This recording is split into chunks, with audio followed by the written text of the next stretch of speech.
lastly, I mean, as we sort of, because there's obviously some parallels to what's happening today. I mean, we have a Right. resurgence. It's not necessarily branded as the Klan, but there's certainly similar sentiments. And, Jeff Sessions it harkens back, that whole notion of abstinence, and the notion of Jeff Sessions' work back in probably the third wave of the Klan in Alabama.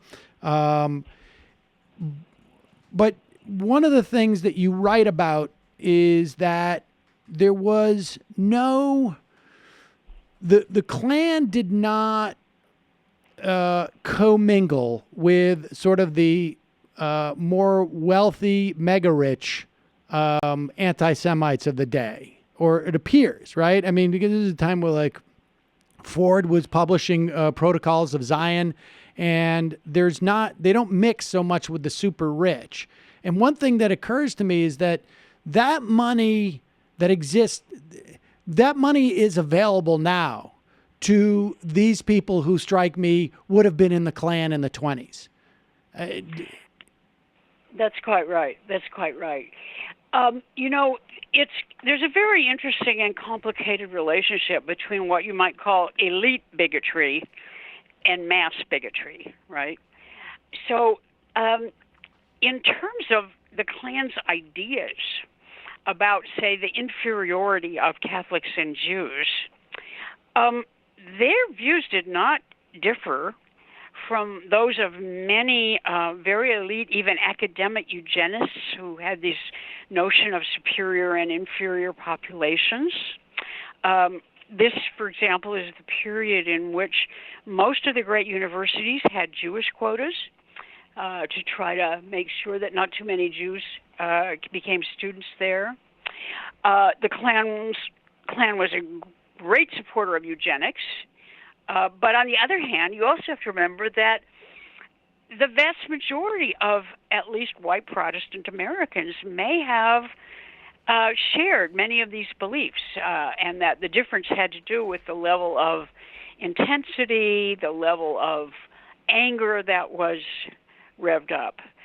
But, I do think, several people have sometimes said to me, well, the Klan had all these ideas, but there were probably many, many other Americans who were quietly mouthing the same ideas when they were talking to their friends, and I'm sure that is true. But I think there is an important difference, because I think when people are whispering their bigoted views, the fact that they're whispering is a sign that they feel that there's something a little bit illegitimate or disreputable about it. It makes a big difference when people are shouting these views, and that is where I see very much connections with the present day, because I think we're living through a period in which there's been a re-legitimation of those views, in which you don't have to feel embarrassed to articulate that kind of foul stuff. Yeah, and I'm struck by, you had particularly in the second wave of the Klan, a vast sort of structure. I don't want to say corporate structure, but I mean close. And in some ways, there are major structures. I don't want to overstate this, but there are major structures that are out there on the right today. Whether they are through, Koch-funded organizations, the American, the AFP, the Freedom. There's a lot of these structures that exist out there that are at the very least funding a lot of where this comes from. I mean, frankly, I see it a lot. A lot of this stuff lives online, and a lot of this stuff is funded, and it is funded in sort of Cohen-centric circles coming out of,